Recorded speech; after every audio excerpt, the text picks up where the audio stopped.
It's just this positive feedback loop of feeling like I'm making a difference and wanting to keep doing that. Welcome to Vet Life Reimagined. I teased this week's guest in last week's solo episode, and I'm especially excited to introduce Dr. Shannon Bass because not only is she full of thoughtful insight, but we first connected through the Florida VMA's Certificate in Veterinary Workplace Wellbeing, which we both just completed last week. I've been able to connect with her several times over the course of the past few months, and I am so impressed by her authenticity and wisdom. This episode has dozens of tips for finding a job that fits and helping you navigate life and career in veterinary medicine. Dr. Shannon Bass is a veterinarian with a rich and varied career that spanned from general practice, emergency medicine, acupuncture, specialty hospital leadership, veterinary recruiting, and now organizational leadership. She currently serves as Vice President of Medical Leadership at Vets Pets in North Carolina, and she's an active leader in organized veterinary medicine as the North Carolina Alternate Delegate to the AVMA and chair of the NCVMA Disaster Response Committee.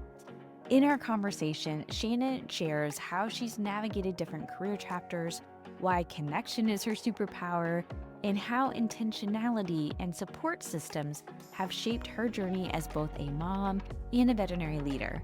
From frontline care to national leadership, she brings a unique view of what's possible when we work together and stay curious to what we need to thrive. Let's get to the conversation with Dr. Shannon Bass. When did you know you were interested in veterinary medicine at all? I am the stepdaughter of a veterinarian. And so my dad married my stepmother, Dr. Roth, when I was in elementary school. And this was back in the day when there weren't emergency clinics. So veterinarians were basically on call all the time to see their own emergencies. So very early, I would end up accompanying her to emergencies in her practice. And looking back on it, very inappropriately assisting her with emergencies in her practice as a middle school and a high school student, and definitely became captivated by that exposure. Yeah. What do you think was it that captivated you so much? I think it was a Yeah. whole combination of she saw everything. So she saw exotics, dogs, cats, some small ruminants, things like that. She would treat horses for friends. She didn't do horses as paid, but her family had horses. And so we would sometimes go out and do horse stuff. So it was just the variety, and seeing that she made them better was really cool, and how much that care meant to the owners. And so just really seeing, I think, veterinary medicine in action and wanting to be like that. And then as I got a little bit older and I was truly evaluating careers, she had carved out a lifestyle that worked beautifully. She would take a 2-hour lunch, and sometimes she would go ride her horse during that 2 hours. Sometimes she would go home and start dinner. Super funny. One time she decided that during that 2-hour lunch, we were going to replace the linoleum in the kitchen floor, her and me. And I was in high school, and we didn't go back to the clinic that afternoon. That is, turns out, more than a lunchtime project. But she had carved out this life that I thought, I want to do this. Yeah. Wow, what a great example of capturing all of the values that you were developing.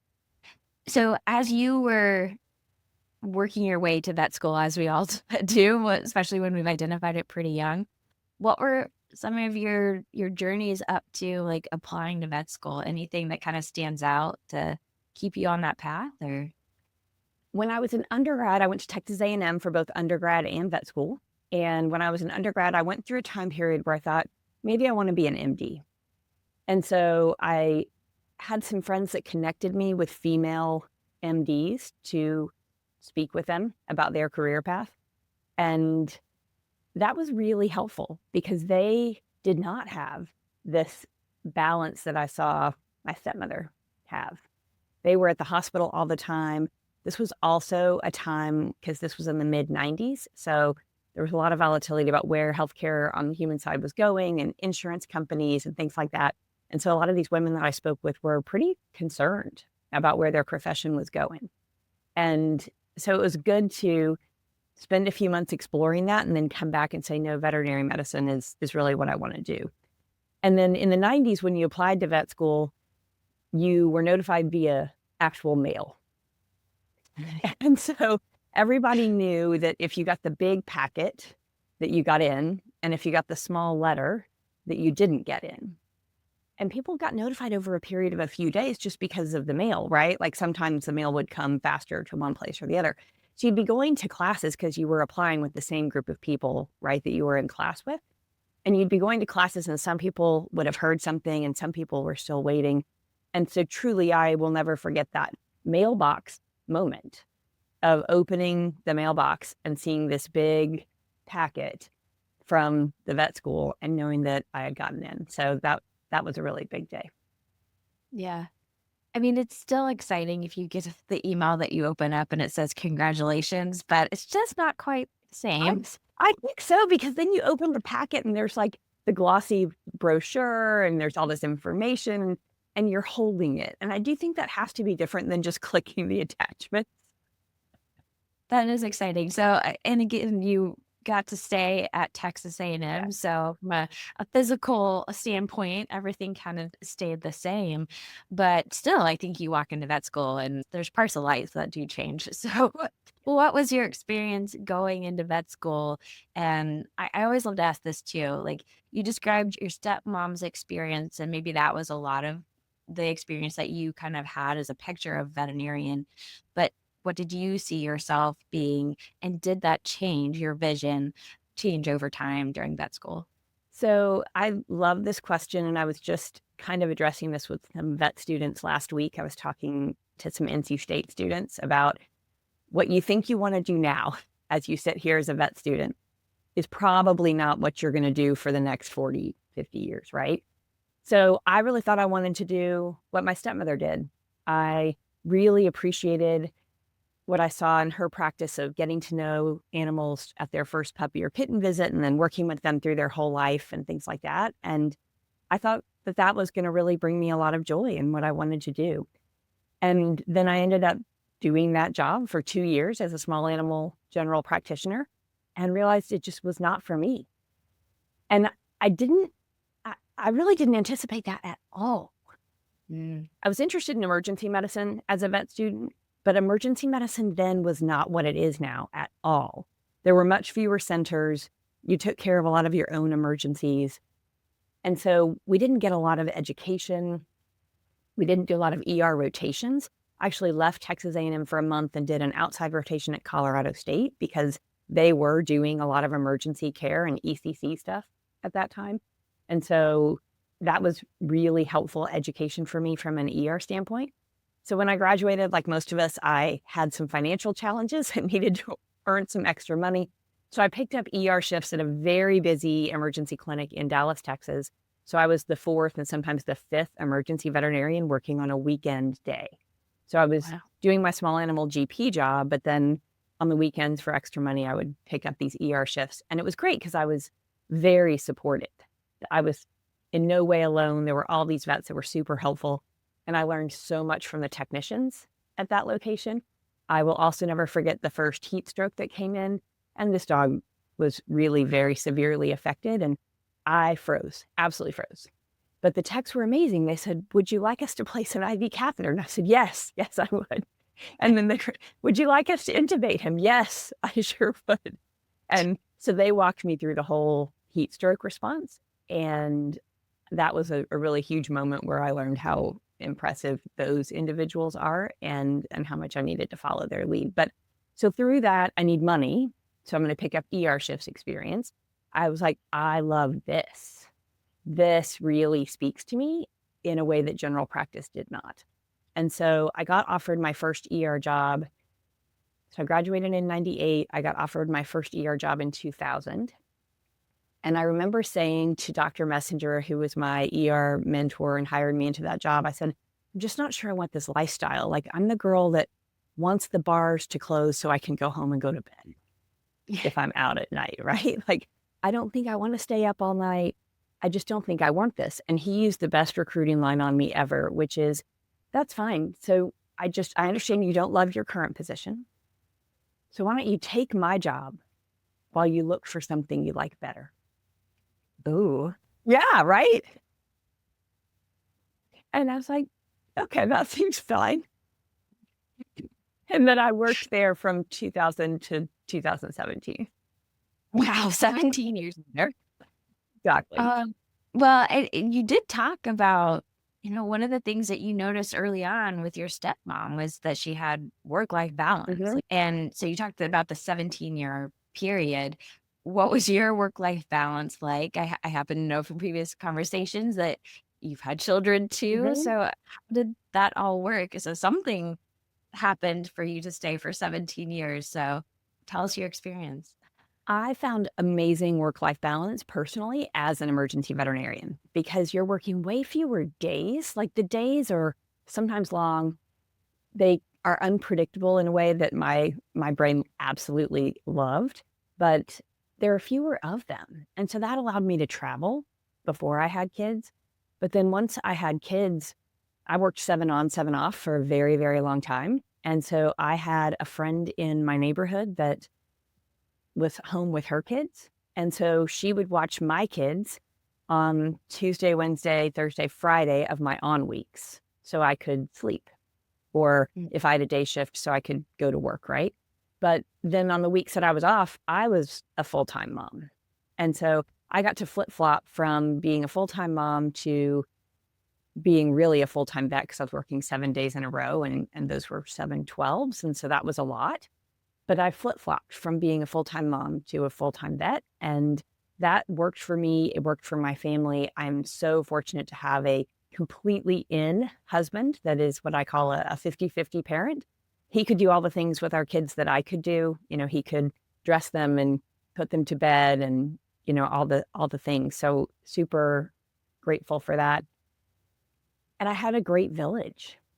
And that wasn't a family village because we live in North Carolina and all of our family's still mostly in Texas. We have some scattered in other states, but we do not have family here.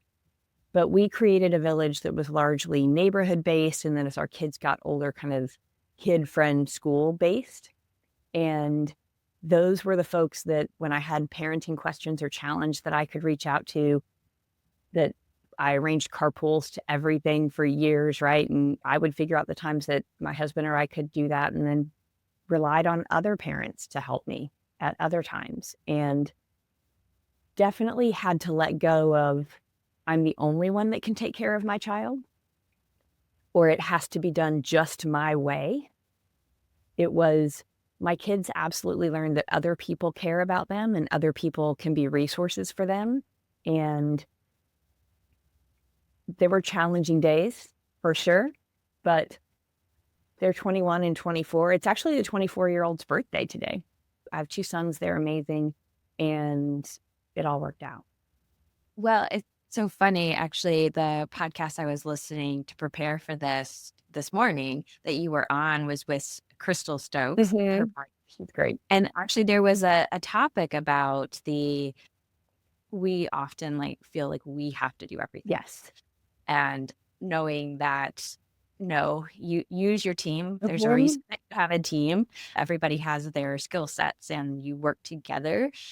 That is the best way to everyone do everything well too, because we can't do everything Yeah. well, human.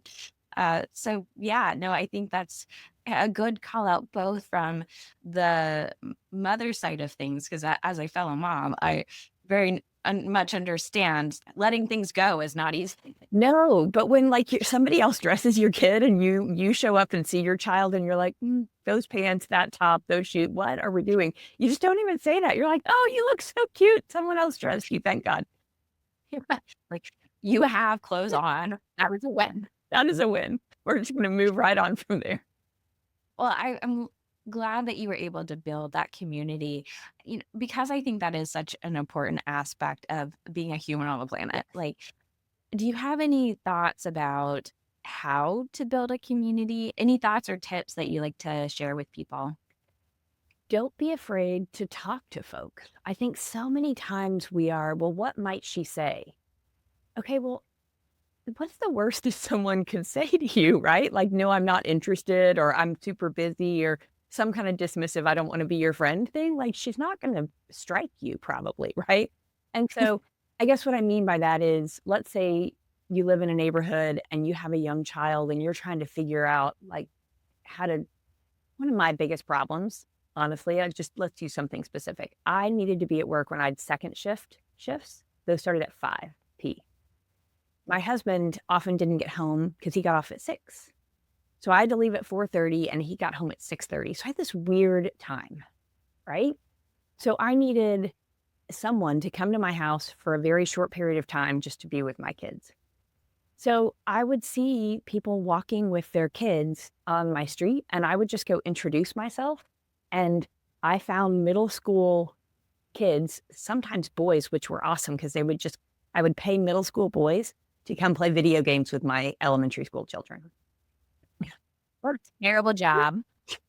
Well, I did that just by see, that seems like a person I might want, right? And they live down the street from me. Let me meet them. Let me have a conversation with them. And then I'd ask some other friends, like, do you know that family? Like, what do you think? Would you like have them come over? And they're like, oh yeah, he's like a middle school boy, so it's kind of gross, but he's probably fine. And then what are my expectations of this 2-hour time frame? Like, I didn't need them to teach my kids to read, right? I just needed them to play video games with my kids and make sure that the house didn't burn down until my husband got home. So I guess, what do you really need? Because you probably don't need the nanny of all nannies in some situations, right? Who can serve that purpose? And again, it doesn't necessarily have to be a master's educated preschool teacher, right? So what do you really need? And think outside the box. Who can help you? And then where do you already go? Are there groups of people you're involved in? Are there clubs? Are there faith-based groups? Is your kid, I know yours is not old enough to play soccer, but shockingly, your child will probably be on a 3-year-old soccer team, which is a whole nother podcast that we need to do. But then you're going to know parents of other 3-year-olds when your kid's on the 3-year-old soccer team. And so if you need your kid to go somewhere for 2 hours, you call one of those parents and say, hey, can I drop her off for 2 hours on Wednesday? So you build it where you see it. Yeah, I think that's good. Even if you don't have kids yet, I was just talking to Dean Rustin Moore, and he said one of the things he always tells students is like all of those things that you used to do before, whether it was exercising, playing sports, keep doing them.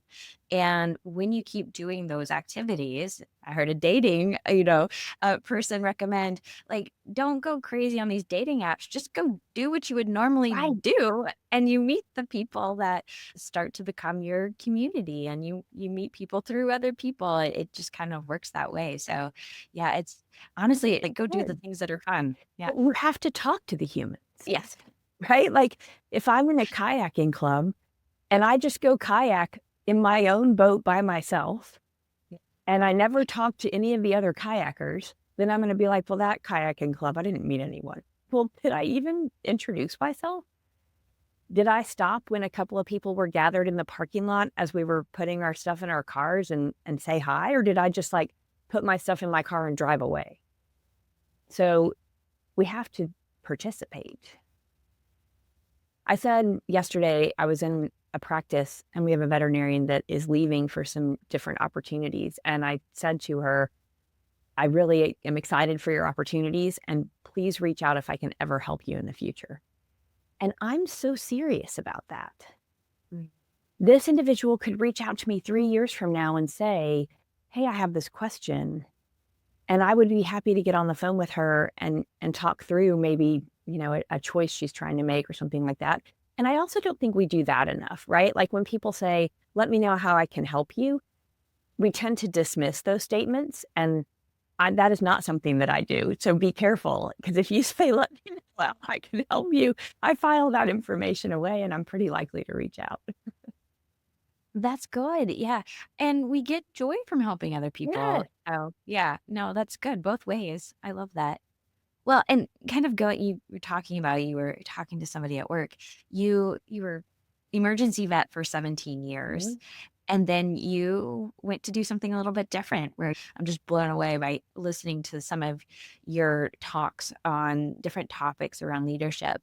So what was kind of I don't know if it was necessarily one pivotal moment, but what was it that you started to transition into something a little bit different?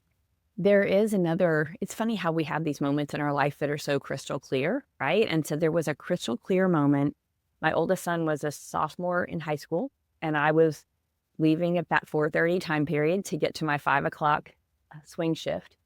And he drove into the driveway, got out of his car, and we passed literally in our driveway as I was going to my car and he was walking into the house. And he said, "Mom, I really need to talk to you." And I could not stop. I was, as most of us are when we're on our way to work, I was already a couple of minutes behind and pretending to myself that I was going to make that up on the drive.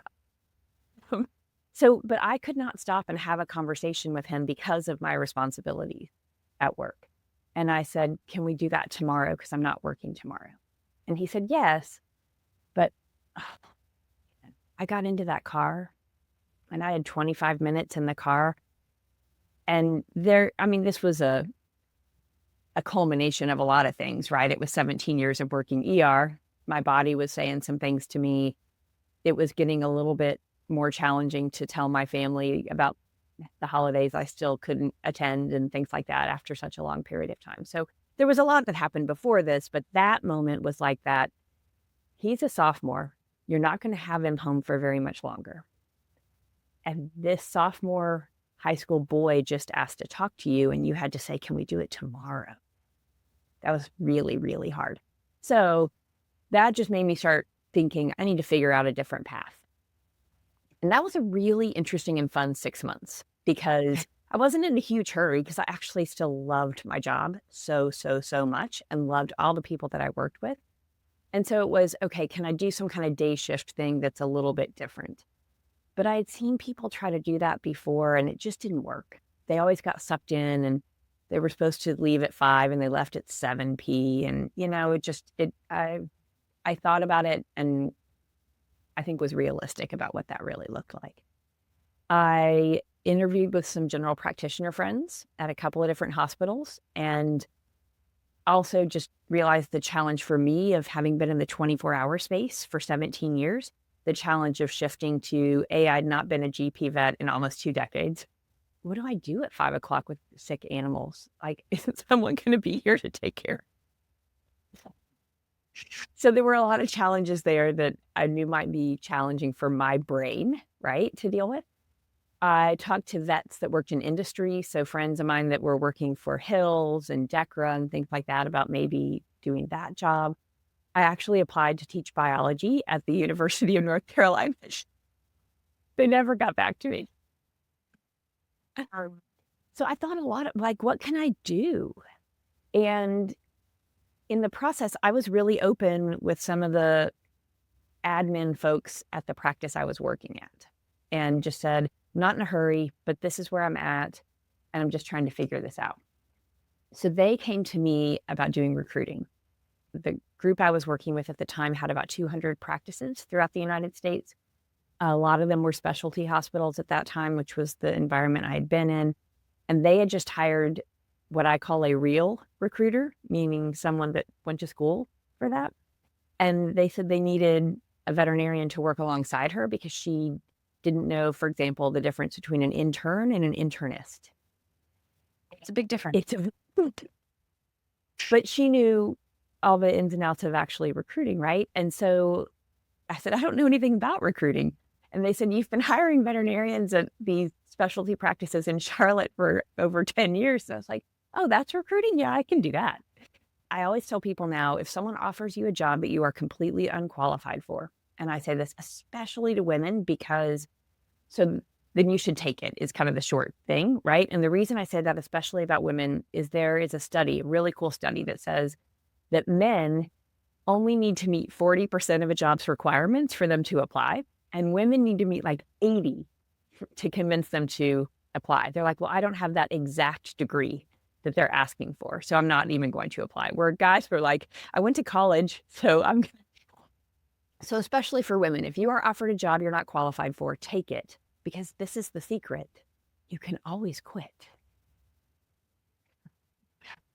So I took that advice, took this recruiting job, learned a ton, got exposed to so many different people because now I was seeing this broader organization and I was visiting and talking to all these different practices that I would need to know how they ran their practice so that I could effectively recruit for their practice. And so I learned all these different ways that people did things and got exposed to amazing leaders within the veterinary field. And it was really cool. So I ended up doing that for a couple of different groups for a total of 6 years. And that was totally unexpected. Back to your first question, as I'm sitting in vet school at Texas A&M, would you have ever thought that I would be a veterinary recruiter for big corporations? What? No, that's crazy. What are some of the things that you have noticed after doing that for so long to help people maybe feel more comfortable with finding a good fit, right? Yeah. They think a lot of people are worried about that, and maybe for good reason, they find themselves in situations that are just totally wrong. But how can you improve the likelihood of finding a better fit? What is really important to you? Spend some time asking yourself that question before you go interview for a job. And what are negotiables and non-negotiables for you? And you can't have 20 non-negotiables because you're never going to find, right? But do you have one non-negotiable? And so maybe that is scheduling. Maybe that is some kind of medical standard, medical quality. Maybe you are incredibly interested in continuing education and you would value a higher CE budget than you would PTO, or maybe reverse. But what do you want? Because I think so many times we walk into an interview and we're just trying to be nice and we're trying to be liked because we all want to be liked. But we haven't even asked ourselves, what do I want out of this job? What kind of cases do I enjoy seeing? Maybe you love derm. I'm an emergency vet. I don't know. Yeah, probably not my thing, right? But there are people and I love them. And when I find them, I'm like, oh, sweet, you're a derm person, right? But if you love derm, is the practice willing to funnel you derm cases? Are they willing to invest in products that they don't carry right now that you find really important in your practice? But if you don't know you love derm, and if you weren't brave enough to ask them, hey, I really love product X, I don't see it on your shelves, is that something that you would be willing to carry because it's something I really use? Then maybe you show up, and this is a simplistic example, but I think it's illustrative. If you show up and they say, no, we won't buy that line of products because we have an agreement with this other distributor and we can't do that. So you're going to have to use what we give you. Well, so now you're in your first week or 2 weeks of your job and you're disappointed because you haven't spent the time to identify that derm is really something that fills your cup from a medical standpoint. You want to do it and you want to do it well, and you want to be supported in that. What about on the flip side? Is there like a question that you have discovered as like a golden question that helps you kind of find the nugget of information that helps you make those decisions? One of the first questions that I will ask veterinarians that I'm interviewing is, it's a very open-ended question. And oh my goodness, the things that I learned. Tell me why you want this job. And that question goes everywhere, right? Because sometimes it's external things. I hired a veterinarian one time and he said, I did not expect this from this individual's mouth, but he said, I'm really into tournament bass fishing. And this practice is really near a big lake where they hold a lot of these tournaments. Strategic, okay. And so that's how he had looked for a job.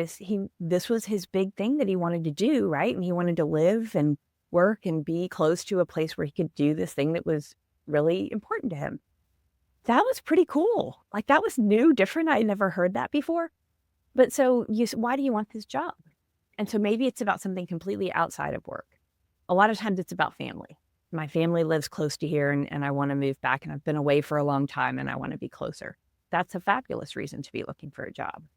So sometimes it's about that. Sometimes it is about the mentorship or the medicine. Like I took my first job and the owner basically left and I've been working solo as a new grad or many shifts by myself and I don't want that. And so I applied to this job because it's a 4-doctor practice and I really want a lot of mentorship. So that's a great answer, but also that answer helps me to ask them more questions. Tell me exactly what kind of mentorship you're looking for. Tell me what your strengths are and where you're really looking more to grow, because I want to make sure that we're aligned there and that we're going to be able to provide what you're looking for. I probably could ask you tons of questions just on that because it's a scary part in your journey, Mhm. honestly, to be looking for something. I think it's a moment to be vulnerable, but also a great opportunity to do a lot of self-reflection. Yes. It's a moment to be like, okay, Mhm. like now is the time to sit down and really ask myself these questions. Like it's probably really refreshing to hear somebody who is actually very clear on what. Right. And then when they're not clear, especially when I'm talking to a fourth year who's looking for their first job, and understandably, at that time, a lot of people have not identified anything that's important to them, right? And so one of the funniest answers I got about tell me what you're looking for in a job and I can try to help you. And the answer was, I'd like to be near water. It's like, well, like what kind of water? Salt water, fresh water, running water? Because I was trying, do you surf? Do you fish? Do you ski? Like what does that mean? And so we had this whole conversation and we did finally distill down what that individual was interested in to help them because they were looking just locationally. They Right. wanted to be close to an activity, right? But the first answer was just super broad. And so part of my job as a recruiter was, okay, let's keep talking about that. And they what does that mean? Oh goodness, like all the skills that you even learned from that on Mhm. how to be curious, how to help people, both from the person interviewing, but Mhm. also the clinic or the hospital that is needing that individual. Like you Right. really have to be curious and understand people Yeah. across the way, which I'm sure helps going into more leadership type of positions. So what are some of the best things and how did you start to move more into really big leadership roles where you're having really interesting conversations? When I was working as a recruiter, I ended up getting some leadership training just as part of the organization that I was working with. And that was really eye-opening for me, was spending it was kind of similar to the certificate course that you and I just finished together. And so congratulations on earning your certificate. And I felt like it was a really valuable course that we took. And so it was a similar thing where it was over, I think, a 6-month time period where we did some online calls. And then because we all worked for the same group, we also had a couple of in-person meetings where we would get together and do stuff. And so I will credit that as the beginning of my awareness that you could actually be trained in this. Because I think in the past I had been a hospital leader. I was a medical director of a 24-hour specialty and emergency hospital and things like that. And a lot of the skills that I was using at that time were things I would pick up at a conference, right? In a 1-hour talk, or I would pick up from some kind of self-help leadership type book that I would read, something like that.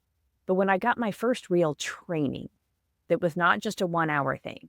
It was multiple meetings, assigned reading, getting together for a couple of days. It's like, oh, this is fun. This resonates with my brain very strongly. And I am so motivated to take this information and then go back to the people that I work with day to day and share it. And so I think that was the very beginning of an awareness that I wanted to do leadership, not just be in leadership, because I actually already was. It was more of a, how do I bring this information to other people? I do think people forget that they're leaders in the clinic setting. It's you don't have to be leading multi-hospital, sitting at a desk all the time to be a leader and need those leadership skills. I know you're an avid reader. You're very self-motivated into listening to podcasts, reading books about these different topics. Did that start way back into the clinic, or did that increase more as you went further into your career? It definitely started in the clinic. I think I'm a super curious person. So through some of my leadership work, we do these values exercises, right? Where you kind of figure out what your values are. So my two values that are pretty consistent across all the different ways that one finds values are curiosity and authenticity. And so I am so ridiculously curious, which is, you and I have had a previous conversation about how hard it is to say no. And some of the reasons that it's so hard for me to say no is when people are like, would you like to serve on this committee or do this thing? I'm like, ooh, I'm fascinated to learn more about that, right? And so some of my yeses are absolutely curiosity driven. And so I've always been super curious. So yes, always that, like, let's do a journal club, let's do this, right? So reading, whether it was medical stuff or leadership stuff, and then listening to podcasts. One of the things I love to do now that is super easy, I would so encourage hospital-based leaders to do, is podcast clubs. So it's book club, but with a podcast. And so if I'm going to focus on giving feedback with a group of leaders, then I might assign a podcast. And there are some great podcasts out there about veterinary feedback. And so I assign the podcast, and then we schedule time to then talk about the podcast. And one of the things I love about that is it is really hard to assign somebody a book, or even if I assign an article, we show up to the meeting and, only about 50% of people have actually read the book or even the article. If I find a podcast that's 30 minutes or less, I'm like, guys, I'm just going to be honest. There's not an excuse. Like, I know you drive to work. So I really need you to listen to this podcast. And you can listen on 2 times speed too. Exactly. You can increase the speed. Like, I'm assuming some of you cook or fold laundry or do yard work. There are all kinds of things that you do where you can listen to this 30-minute deal. And it's really been very effective and fun. You're giving me ideas now. Yeah. Real easy. I love that. Well, and you said, so you've been developing these leadership skills.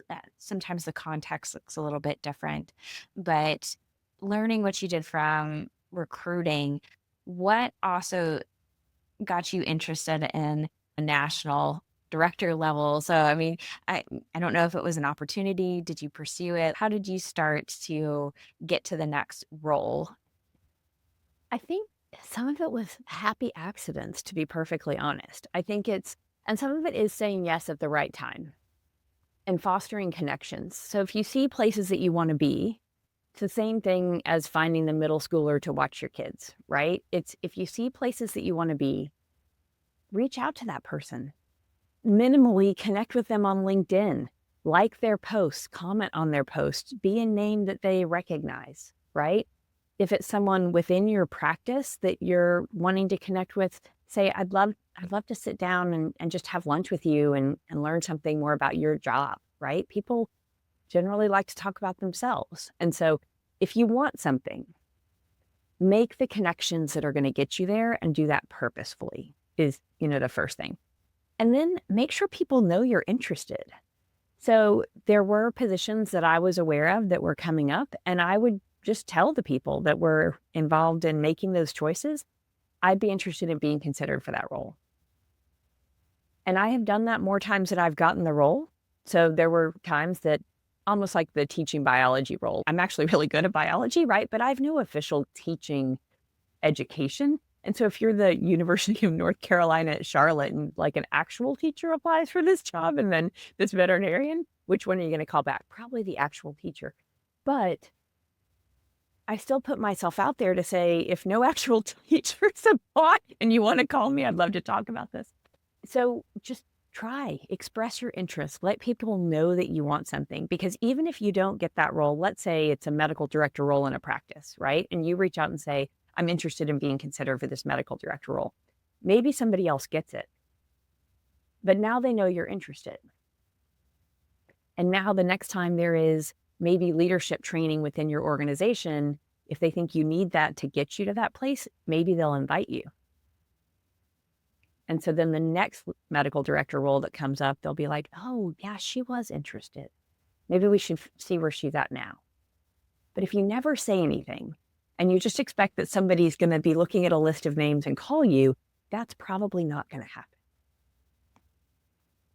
Even if the particular role that you mentioned, oh, I'm interested in this, or not even a role, maybe it's like, oh, you know what, I just love cytology. I love whatever, something. You're kind of speaking it out into the ethos. Yeah. People can pick that up, and whether it's maybe it's a different role that they happen to see like before Totally. it's available. That's one that I know I've heard as a recommendation is like, do build your network, speak the things that you're interested in, because not all jobs out there are public. That's right. Sometimes they're behind the scenes or they're just not posted yet. So if you have those connections in the rooms who see them or know that they're coming, Yeah. then you will come up into mind. Mhm. And it's really good to be recommended that way Yeah. for people who know you and your interests to help you find those roles. Mhm. Yeah. And the happy accident is also an answer I've gotten to many times on roles. Some of that is just, it is a happy accident, but it's because your name is there. You've done some work. Yes. I've seen you. It's because you've expressed interest in something. And like, it's how I got the recruiting job. They hadn't posted it, Yeah. but they knew that I needed to do something different because I had been straightforward about that. And they were actively trying to help me find the next right thing because I was communicating honestly and openly. And so I think that kind of communicating is invaluable. And, it can be intimidating to build those networks. And I think you are able to bring a long career being in a clinical setting so that would bring that perspective into non-clinical settings. I think that's so valuable for everybody involved. So you can kind of help that community. You also, based off hearing some stories, you are sometimes the middle person. Like you have to be communicating up and down, and that is such a hard job. What have you learned from being in that position, both about yourself, about skills that are helpful in those situations, and what have you learned about veterinary medicine from just where you have to communicate all ways? What are some of the things that you feel are most valuable to kind of share from personal experience? I think one of the biggest things that I've learned is to not assume that people know things. So sometimes on either side, whether you're an in-practice person that's working day-to-day in an animal hospital, or whether you are a finance or accounting or HR person that is supporting practices, don't assume that we understand what each other do. And so take the time to make sure that we're all solving for the same problem. So we all have identified the same problem and we're all moving forward in the same direction. Because if we skip that step, then we end up with solutions that aren't addressing what our real problems are because we kind of skipped a really important step. And so that's one of my roles is I ask that question, I think, every day. So what problem are we solving for? And then we stop a lot and we have some conversation about that. I was literally in a practice yesterday and they were having some scheduling issues with some newer CSRs that they would have a whole day of wellness scheduled with no sick blocks, even though they were supposed to have sick blocks, but they weren't honoring the sick blocks. And so what is the problem? Like, why are they not honoring the sick blocks? And no one in the room knew the answer to that question. So we had to go figure that out. So the answer wasn't just to put more sick blocks on the schedule, because there already were some. Why were they ignoring them? And so what I learned in that interaction, right, is that we needed to just ask more questions because we hadn't done problem identification yet. And so many times that's where we're having issues. And that's one of my roles is, well, have we talked to her? Have we asked him? I think he's available on Teams. I'm so annoying because I'm like, let me just see if I can call him into this call. But I think that goes back to the same, let me just find that middle school person to watch my kids. I'm just not afraid to ask. And so don't be afraid to ask. Don't assume that people know. And then this is so important. No one, I truly think this, there's not a single person on the planet that got up today wanting to make my life harder. Like, I don't think anyone woke up and that was their first thought as their feet hit the floor. How can I make Shannon's life harder? Right? If I accept that that's true, then even people that challenge me today, they didn't wake up wanting to do that. And so they have a different motivation that I need to figure out. Like, why did they say that thing that was challenging? Why did they make that decision that's throwing a wrench in my plans?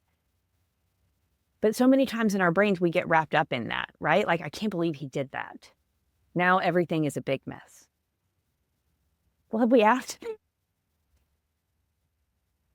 Because so many times we just run with our displeasure. Yes. If you're going to assume good intent. Right, right. But we really think he's just always against me. There just aren't that many people in life that truly are against me. Maybe my children when they were toddlers, but that was brief. It's a normal exploratory phase. It will pass. No, that's great. And I think you do it out of genuine curiosity. And that's much more approachable too. It's like you don't have to get defensive because of the way somebody phrased something. You're really trying to pause and let's figure this out together, which hopefully allows a faster route to finding the solution. Yeah. And then I think as a leader too, we have to be kind, which means we have to tell the truth, even when the truth is uncomfortable. Mm. And so saying yes is easy. There are times when you have to say no, but I really want to do my very best to make sure people understand why. Sometimes what they say is a no, and a no doesn't mean I didn't hear them. It just means that right now we can't go that direction. Yeah. Now, in all of this, for a lot of people, it may make perfect sense, but you mentioned the certificate course that we just recently finished, and that was the Certificate in Veterinary Workplace Wellbeing. So I mentioned you're an avid reader. You have come across some interesting topics that are very relevant to veterinary medicine and well-being, psychological safety, moral injury. You even mentioned like job crafting, and I think we've talked about curiosity today. But what has encouraged you to really lean into some of these topics around well-being, to invest in something like a very long certificate course to talk about it and learn more? What was it for you? I think that I have a skill of being able to take a topic like psychological safety or moral injury and distill it into words that veterinarians and veterinary staff can understand. The fact that I grew up in the industry and worked clinically for 19 years before being in non-clinical, recruiting and now leadership roles, I can quickly pull up examples and analogies that are day to day that help people understand how these concepts apply to them. And so when I become convinced that something like moral injury and psychological safety are important and will improve the lives of veterinarians and veterinary staff, and then I'm aware that I have this ability to distill it into messages that they can understand and make them actionable for them, and then I do that and I see change happen, it's this incredibly positive feedback loop of, I want to keep doing that because I want to keep seeing that face light up of, oh. And then I want to keep getting the emails of, hey, do you have 10 minutes because I heard your talk and I have one follow-up question. Those are the most fun calls ever. And so again, it's just this positive feedback loop of feeling like I'm making a difference and wanting to keep doing that. I know you just recently went to a leadership summit and gave a talk on several of these different topics. Is there one takeaway from that one in particular that is a feedback loop that stood out from that? So this was Thursday and I gave a talk on the vocabulary of veterinary well-being, because one of the things that happens when you get really involved in this is you start to think that everybody has this vocabulary because you're hanging out with a lot of people that are doing this work. They're studying and reading and having these conversations, and you're like, oh, everybody knows what this is. And then you realize through some ancillary conversations that that's not true. And so my goal of this talk that I gave about a week ago was, let's just define some of these terms and then provide them resources to use them in their practice. So I looked yesterday at some initial survey results from that talk where I defined things like incivility, reframing, circle back, psychological safety, things like that. And the survey results were overwhelmingly very positive, that people enjoyed the talks, learned a lot, wanted even more information about that, which is always good because sometimes you think, do people care? And so seeing some of those survey results was really good. And then I've gotten, again, some questions. It's really the questions that keep you going. It's the emails and we're having a call about something completely different. And the person says, hey, I did have one question I wanted to ask about reframing. And wow, they've been thinking about this now for a week. And we're on a call about something completely different. And they're coming back to one of those topics. So I guess that would be another encouragement. If you hear someone speak or even go to an online talk, maybe put on by a vendor or something like that, and you hear somebody speak on something and they say, and this is the same deal that I mentioned earlier, here's my email, feel free to reach out to me. Reach out to them. Send them the email. Ask them the question. Mm-hmm. I did that after the Veterinary Leadership Conference in January that you and I were both at. One of the speakers that I thought was amazing that was talking about decision fatigue. I was fascinated by his talk. He put up his email at the end. I emailed him afterwards, and he and I had a back and forth exchange because I said, I want to start talking to veterinary students in North Carolina about this. And so he sent me the studies that he used to put his talk together, which was incredibly generous and helpful. But he was so willing to do that. And he's like, let me know if I can help you anymore. So reach out. Yes, that's Dr. Ryan at Auburn. I actually finally got a chance to talk with him this week. Yeah, he's so great. And I thought that talk was huge. Yeah. So important. And he's a neurologist. Yeah. These are all skills that are impactful to us as a group of professionals, and love that you're seeing that feedback loop. You're seeing the impact. And again, I think sometimes it can be intimidating to bring a topic like that into these settings, into a business setting, into a leadership setting. Mm-hmm. And so the fact that you're doing it and you're seeing the good results, you've been the vulnerable one, and now you're seeing people are asking questions. They want more. And there is vulnerability there, right? Because it was not 100% positive comments on the survey. As I really, really try to practice positive self-talk. And so I did the normal human thing, is that I read the few comments that were not positive. And what our human brains immediately do is forget all the positive comments. And we read the not positive one 3, 4, 5 times, trying to dissect it. And then I have this little defensive conversation with this anonymous person. And then it takes me a few minutes to say, okay, take what's important here. Is there a nugget that you can take from this more critical comment about something you feel like you could legitimately improve? And then you need to circle back and read the positive ones again. And so it's take what you like and leave, not like, but take what serves you and leave the rest. But so that happened to me yesterday. It's about 10 minutes of my life yesterday. But I guess I say that no one is immune to this, right? We just develop skills to catch ourselves, to say, okay, I'm not going to get trapped in these few not positive comments. I'm going to learn from them because there is something to be learned, but not get trapped. Yeah. All the more reason that if you did enjoy something, email the speaker, because they need about 100 good comments to overcome the one. That's so sad that our brains do that to us. Well, thank you so much. I really loved getting to know you over the course of the certificate course, bumping in to each other at the Veterinary Leadership Conference. So, very much admire what you're doing. Excited to keep watching and learning from you as well. The place that I love to end my talks is, what is one thing that you're super grateful for right now? Just the first thing that comes to your mind. I am super grateful for my family. I have been married for 27 years and have these two great boys. And earlier this week, one of them called me. I missed two calls, and one was kid number one at like 5:14, and the other was kid number two at 5:17. And I had this moment of fear that they're trying to reach me. There's a problem. And one of them had left a voicemail that did the talk to text thing, and I read it quickly, and he was just asking me a basic question about his day-to-day life, as was the other one.